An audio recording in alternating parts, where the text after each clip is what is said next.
Dobrý den, dámy a pánové, vítám vás u nového videa. Já se jmenuji Supertom a chtěl bych tady točit nový videa na YouTube.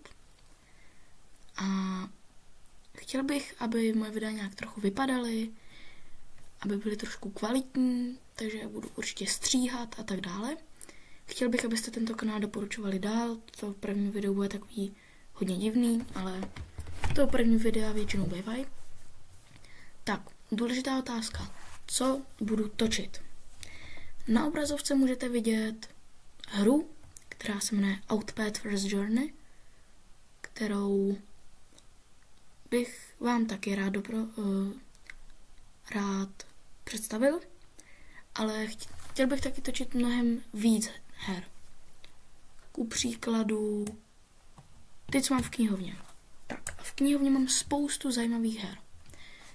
Začneme od těch mých nejoblíbenějších. Mezi ně patří třeba Subnautica, to určitě všichni znáte, nebo třeba Schedule. Dále můžu točit hry jako třeba druhý díl Subnautiky nebo Labelu Zero, hru Raft a Counter-Strike 2, ale ten není jeden z mých oblíbených, takže nevím. Potom bychom určitě mohli točit něco jako Goosey Duck. Dále tam mám třeba Cubic Odyssey. Cubic Odyssey, to jsem myslel demíčko. A samozřejmě bych mohl točit úplně všechny hry zdarma, které byste chtěli, pokud by to nějak šlo. Určitě se těším na Subnautiku 2, která by snad brzo měla vyjít.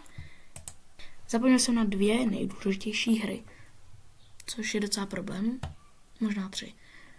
První z nich, kterou známe asi všichni, je Minecraft. Určitě bych točil Minecraft. Roblox, ten bych určitě taky hodně rád točil. A také bych rád točil Vintage Story. To je v podstatě lepší Minecraft. A jo, teď už to je fakt všechno. Takže čau lidi.